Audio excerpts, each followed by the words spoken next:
tzadkan, kudusan, saints of the church. And I'm going to allocate May the 13th to honor them. The intent was good. Who's credited for this? For the first time ever. In the Catholic Church. I didn't say Toledo. It's right there. Who's credited for this? In the 7th century? Pope Boniface. Good. Next. All Saints' Day was changed by Pope Gregory, the next Pope. Pope Gregory III, 741 AD to November 1st. So he made a decision, said, we've never had All Saints' Day. May 13th should be All Saints' Day. The Pope that came after him, Pope Gregory III, said, you know what? I'm going to change that date to November 1st. Some scholars think, okay, I don't know if this is accurate, or say that this Pope changed it because it coincided with, take a guess, Halloween, but the first day of November was what for the Celtics? New Year, right? So prior to New Year, they were doing what? They were practicing, we talked about it today, sacrifices. So this is a Pope, Catholic Pope, Christian Pope. So in some places I found or I read where he was credited for changing it to November 1st so as the Celtic people could cease or stop that satanic celebration and start celebrating All Saints' Day. After him, the next Pope, later in the year 840, Pope Gregory IV ordered a feast of All Saints to be celebrated universally. So this Pope, he said, you know what? From now on, I want it to be celebrated universally. Why? Maybe perhaps he was thinking, hey, listen, the Pope prior to me, he said November 1st, but I don't think the Celtic got it. They're still celebrating Halloween, Samhain, sacrifices. So you know what? I'm going to kind of big it up a little bit. By doing what? By celebrating this universally in the Catholic Church all around the world. You don't say that to me. Okay, I'm going to pray to God that you don't ever say that again. Now, I just want to clarify because I hear this often about different topics, but I want to have fun, Kesis. What's the big deal? Well, you know what, guys? There's two kinds of fun. Positive and? Now, is there anything wrong with positive fun? No. We got no problem with positive fun. We got a problem with what? Negative fun. Now, I like to give examples. I'll give you an example. I saw this thing online. This was, I think, months ago, okay? Which was really messed up, really weird. So I saw it was you know how on YouTube you have recommended stuff, right? So it was recommended news, and it was this young lady, and I was like, okay, dying grandma, what's going on here? I clicked on it, so I saw this young lady. She's like, hey guys, how's it going? My grandma's about to die. I'm live streaming. How do I look? Do I look beautiful? She's like, Grandma, say hi. She's like, is that fun? No. She's like, oh my gosh, I'm having fun. Guys, make sure you like my stuff, okay? I was like, oh my gosh, what's going on? Grandma's dying in the hospital. She's live streaming and having fun. I don't know about you, but if my grandma was about to die, I'll be on my knees doing what? Praying. So I thought about that example to share that with you guys because there's some people out there, hey, they think that's fun, but that's not fun. If you have a conscience and a proper mind, you know that's not what? Fun. So we're not against fun. Fun is cool. You can do a lot of cool, fun stuff. Hey, I like to do some fun stuff with my kids, family, with other church youth group. No problem. I got no problem with that. But I got to know my limits. We got to know our limits, guys. So I'm going back to Halloween because sometimes we hear those kind of things. Now, I want to give you some examples as I go along, okay? Have you guys ever heard of this before? I think it was around 7-8 years ago, okay? I was going to show you guys the video. Unfortunately, I apologize. I had the video ready, but we don't have the HDMI for it. I'm just going to explain it verbally. Now, you guys heard of Charlie before. Is it good or bad? Bad. Of course it's bad. Do not go near this stuff. So, you know what Charlie is about. Now, what does this have to do with Halloween? It's going to make sense. It's like a puzzle. we were talking about Halloween associated with magic. And you know what? If we say it's fun, hey, there's some people that thought Charlie was fun. Okay, you know what? I'm going to read you something.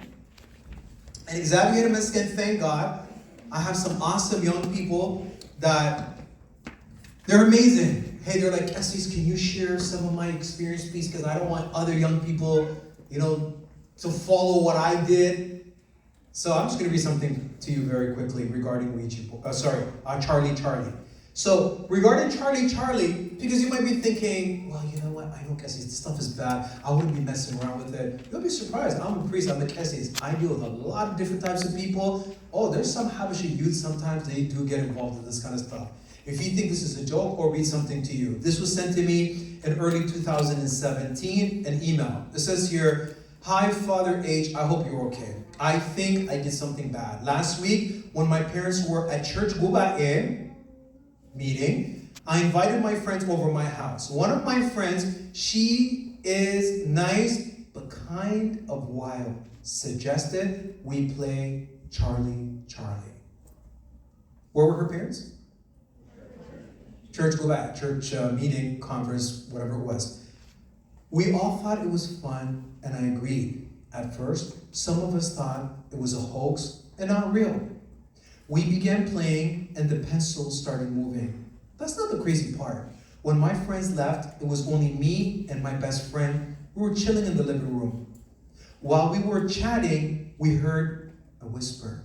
Immediately after, the garage door slammed on its own. My friend and I were screaming and terrified.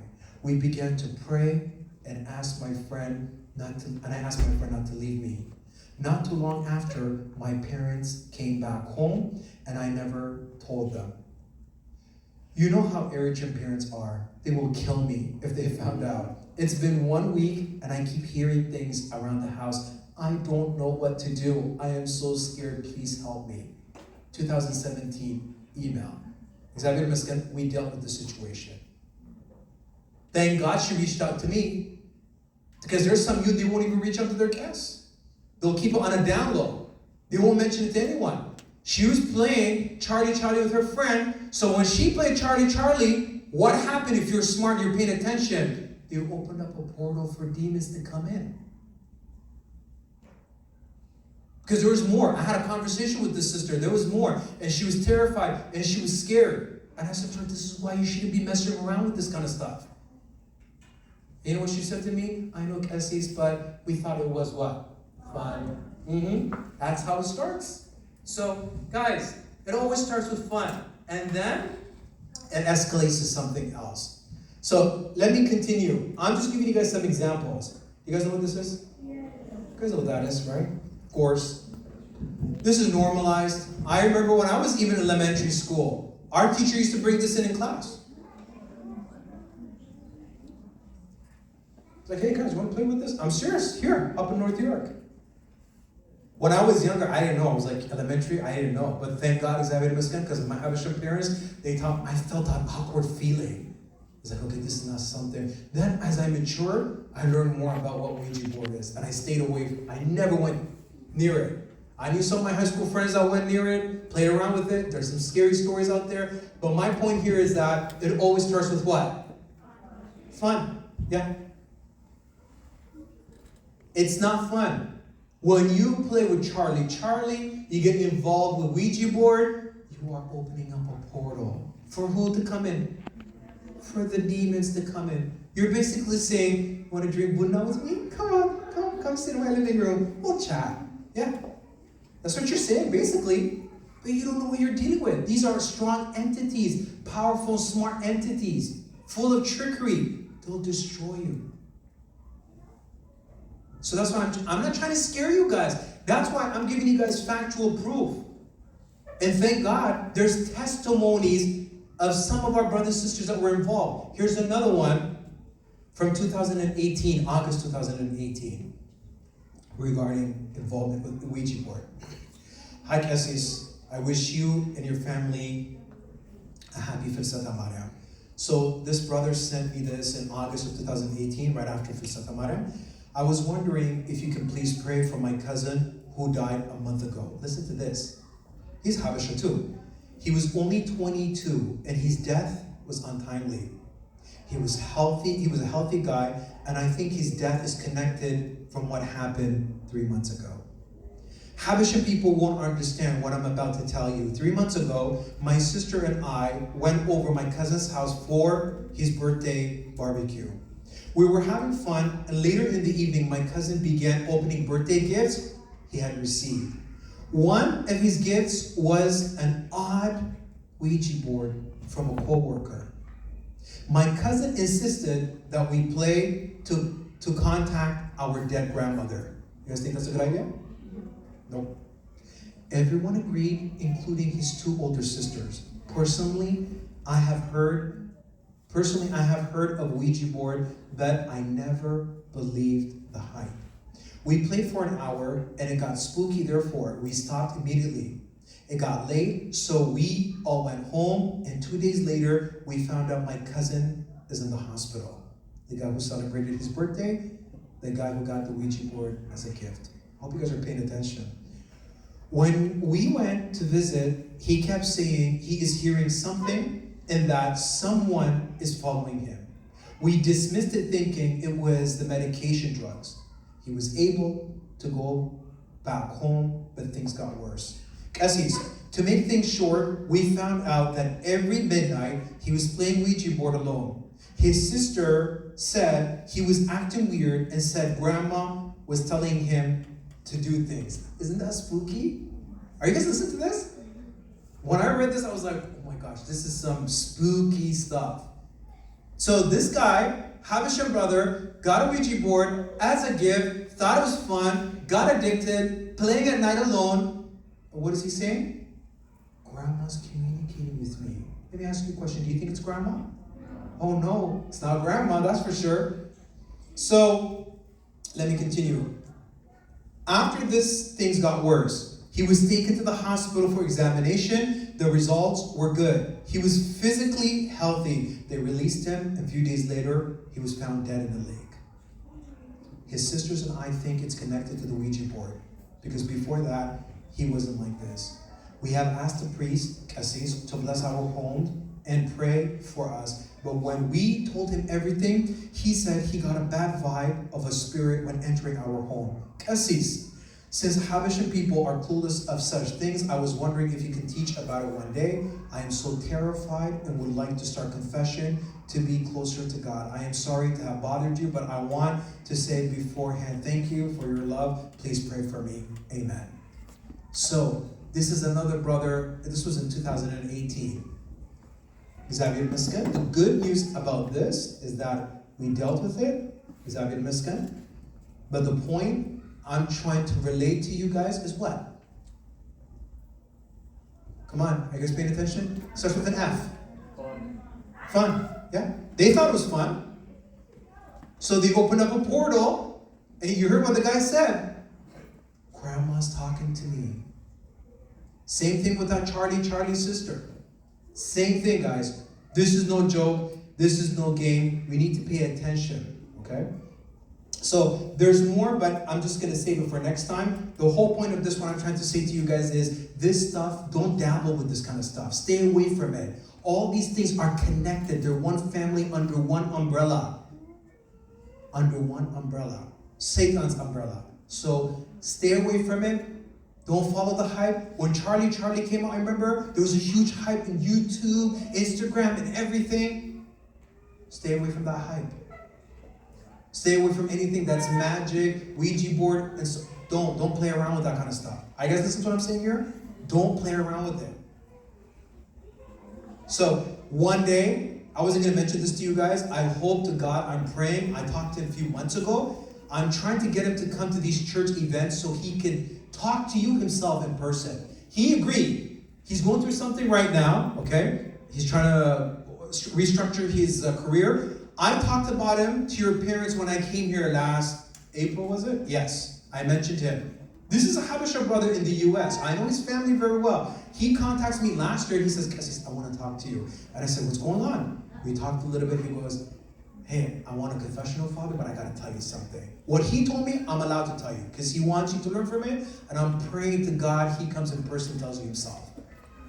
But until he does, I want to share something with you guys. I go, hey, what's up? What's going on? So he says to me, you know what, Kesis? Not even my parents know this. He said, I love rap music. My dream is just to become a rapper to the point that I was going crazy. I just wanted to be famous, filthy rich. I said, okay, I was just listening to this guy, just paying attention, being kind. He said, but I did something bad. I said, what'd you do? He said, I wanted to become so rich, so famous, that he said, my friends know who I am. They know that I really wanted to become a rapper, to the point one of my friends said to me, hey, you really want to be rich? You want to be connected? Sure, no problem, just come with me. Took me to this place, I don't know where it is. I don't know what the location was. When I went, I met this lady. She looked very scary. She told me what to do. She gave me some guidance. Are you guys listening to this? She gave me some guidance and told me exactly what to do. And guess what I did? I said, what'd you do? Oh no, what did you do? He said when his parents, and listen to this, his dad, his father, he's a nice guy. I know him. He's a board member. Are you guys listening? You know what a board member is? Of a church? Right? He's a board member. His mom is a mezamran. She cleans in the church. She helps out. His sister's a mezamran. And his brother's a deacon. So I said, okay, so what did you do? He said, because not even my parents know this. But you know what? I want young people to know about this. He said, I thought it was funny. I heard everything what that lady told me. I'm presuming she was a witch. She gave him a book. It's a Latin book. When I say Latin book, I think you know what I'm going with this. Chanting, praising Satan, Luciferian stuff. She told me, you know what, to do this, sacrifice the chicken and blah, blah. I said, oh, whoa, hold on. Are you telling me you did that? Because it gets worse. In my parents' living room, whenever they went to church Gubae, I would just flip the carpet, put the pentagram. You guys know what a pentagram is? That star, Satan's star. I would put the pentagram and say, how'd you know how to make that? He said, oh, she taught me everything. I made the pentagram, the black candle, red candle. I did the enchanting. I said, what did you do? He said, it was in Latin. I didn't even understand.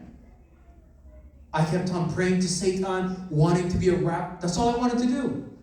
I said, okay, so did you stop that life now? He goes, yeah, you know why? He goes, I started seeing things, hearing things. Remember that thing I was telling you about earlier, about that presence? Usually these people have a common denominator, like there's a presence in that house. There's somebody following them, or like some kind of power. He was feeling that. He said at nighttime I would hear whispers.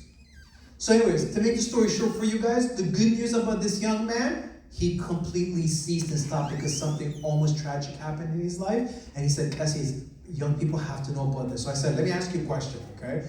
And I was kind of joking about it because me and him are close. I said, so you still want to be a rapper? And he goes, oh, I'm done. He goes, I'm not going to be a rapper. I'm not getting involved in these kind of things anymore. I just want to learn Mezmor, go to my church and do my own thing now. And pray to God, guys, one day, I talked to him, so he said, one day, Kesis, I want to go with you to these gubayas and talk about my experience. I said, that would be nice. So I'm telling you from this young man, and you know what broke my heart though? Everybody makes mistakes, guys. It's the fact that his family, I know them, they're a good Habesha family. His dad's a nice guy. His mom, his sister, Mezamran, his brother, a deacon. We don't know what we're messing around with, guys. It always starts off with fun, or wanting power, or money, or wealth. So let's be careful. All right. Did you guys know, I was going to show you guys the video, like I said. Unfortunately, I can't show you the video because of the HDMI. Did you guys know that we have Habesha witches? They're actually on YouTube. So this young lady here, she's Ethiopian, she's from New York. I was going to show you the video where she's discussing her experience. She's a real believer in, I read her profile. She was Orthodox Tawado. I think she was going through stress and depression. Finally, she became a witch. And from my understanding, I can be mistaken here, I think she has a shop where she sells, satanic stuff for ritual. She's an Ethiopian sister. It's in her profile.